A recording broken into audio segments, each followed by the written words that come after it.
lihat kedudukan kita dalam Tuhan sebagai imam-imam yang berkerajaan, yang memiliki kuasa, yang memerintah. Kita menguasai keadaan-keadaan melalui doa kita. Kita memerintahkan roh jahat tunduk dalam nama Yesus melalui doa kita.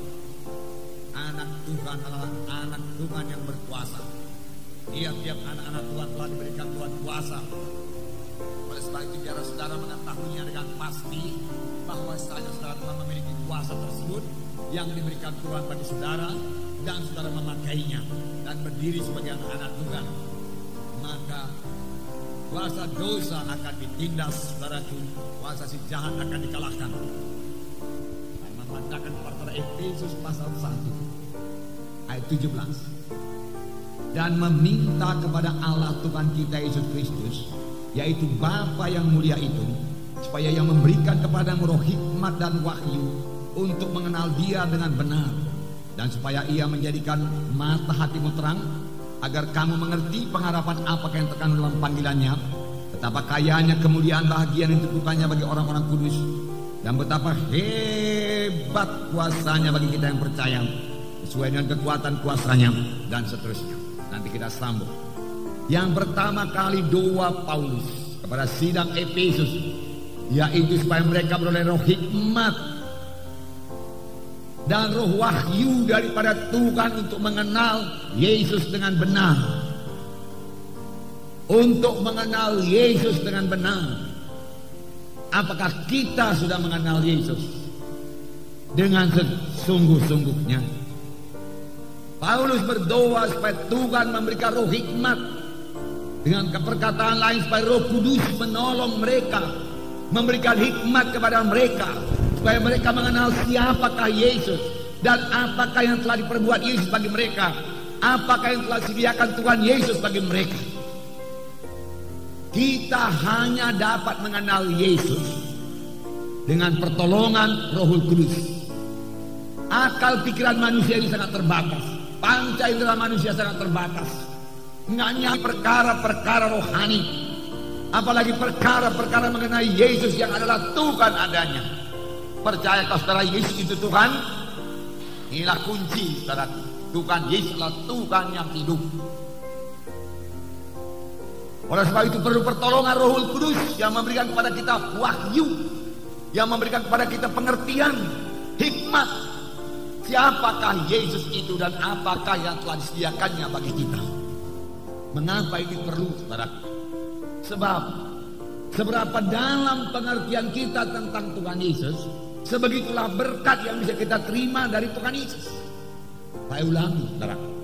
Seberapa dalam pengertian kita tentang Tuhan Yesus, sebegitulah berkat, sebegitulah manfaat yang bisa kita terima dari Tuhan Yesus. Sebab iman kita tidak bisa melebihi pengertian kita. Oleh sebab itu perlu sekali kita mengenal Yesus lebih dalam lagi.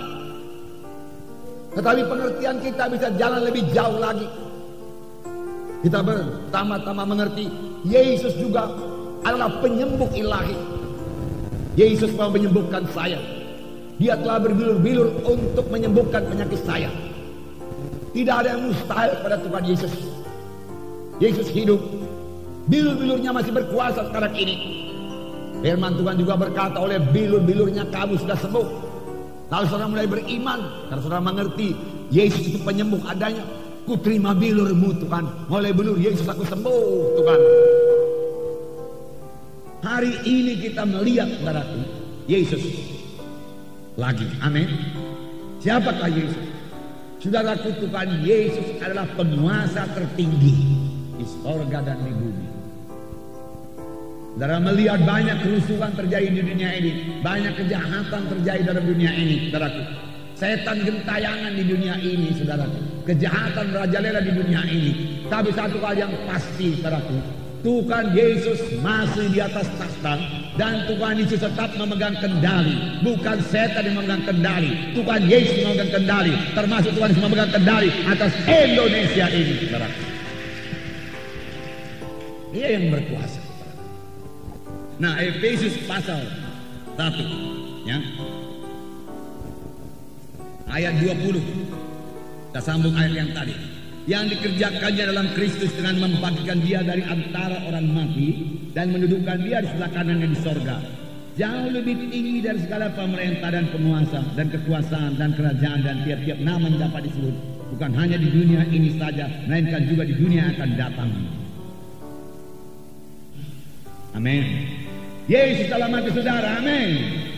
Ada Roh Kudus dalam hati saudara, amin. Nah, itulah yang memberikan pengertian kepada saudara, membawa kehidupan kepada saudara, membawa perubahan ajaib dalam hidup saudara, amin. Yesus yang di dalam saudara itu, Roh Kudus yang di dalam saudara itu sama saja, amin saudara. Saudara memiliki Roh Kudus dalam hati saudara, puji Tuhan. Dan di mana ada Roh Kudus itu ada kebebasan. Oleh sebab itu tidaklah selayaknya ada anak Tuhan yang terikat. Mengapa anak Tuhan ada yang terikat? Karena dia memang membiarkan ikatan itu di situ. Oleh dia masih suka sedikit-sedikit. Tetapi sebenarnya dia mau bertindak dalam nama Yesus dan berkata dengan tegas, aku tolak engkau semua ikatan-ikatan dalam diriku. Tuhan ini sudah memerdekakan aku. Aku merdeka sekarang, aku bebas sekarang. Sama sebagaimana orang Israel di Mesir bebas daripada perbudakan. Sekarang aku juga bebas daripada perbudakan dosa, bebas daripada perbudakan penyakit, bebas daripada perbudakan kemiskinan, bebas daripada perbudakan kebodohan akan perkara rohani. Tuhan memberikan pemikiran yang baru kepadaku. Dan firman Tuhan tadi berkata supaya menerangi mata rohanimu. Saudara boleh bebas, amin.